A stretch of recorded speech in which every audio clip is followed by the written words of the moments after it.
নমস্কার বন্ধুরা, ভারত সময় টিভিতে আপনাদের স্বাগতম। এখানে বিদেশ নীতি, অর্থনীতি ও প্রতিরক্ষা বিষয়ক 2 থেকে 3টি ভিডিও প্রতিদিন আপনাদের সামনে প্রস্তুত করা হয়। তাই অনুরোধ রইল চ্যানেলটি সাবস্ক্রাইব করে বেল আইকনটি প্রেস করবেন, যাতে করে এই রকম ইনফরমেটিভ ভিডিও আপনাদের কাছে দ্রুত পৌঁছে যায়। তো চলেন শুরু করি।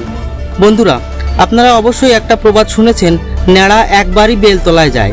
কিন্তু কখনো কি ন্যাড়াকে ঝড়ের মধ্যে বেল বাগানে ঢুকতে দেখেছেন? আজ আপনাদেরকে এই ভয়ানক রকমের আইকিউ লেভেলের সাথে পরিচয় করিয়ে দেব।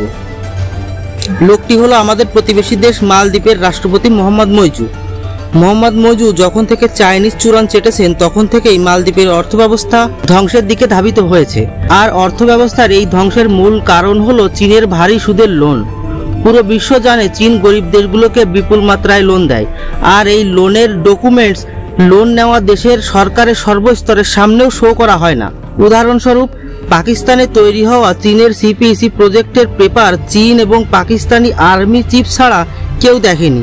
এমনকি পাকিস্তানের প্রধানমন্ত্রী ইমরান খানও এই পেপার দেখার আবদার করেছিল।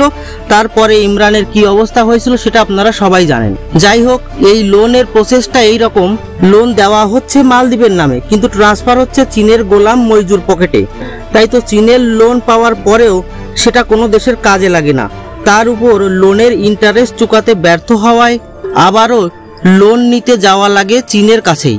কারণ একবার চীনের লোনের চাপে কোনো দেশের অর্থব্যবস্থা যদি দিবালিয়া হয়ে যায়, তবে আইএমএফ বা ওয়ার্ল্ড ব্যাংকও এদেরকে লোন দেয় না। এর কারণও আছে, ওয়ার্ল্ড ব্যাংকের কাছ থেকে লোন নিয়ে এইসব দেশ চীনের লোনের কিস্তি চুকানো শুরু করে। যাই হোক, হিসাব মতে মালদ্বীপের টোটাল লোনের 30% হলো চীনি লোন। এই চীনি লোনের চাপে পড়ে এর আগেই মালদ্বীপ তাদের কিছু দ্বীপকে চীনকে বাধ্য হয়ে লম্বা সময়ের জন্য লিজ দিয়েছিল, কিন্তু সেখান থেকে কোনো শিক্ষা নেয়নি মালদ্বীপ। এখন মিডিয়া রিপোর্টের মতে মালদ্বীপ আবারও চীনের ঋণের জালে ফাঁসতে চলেছে।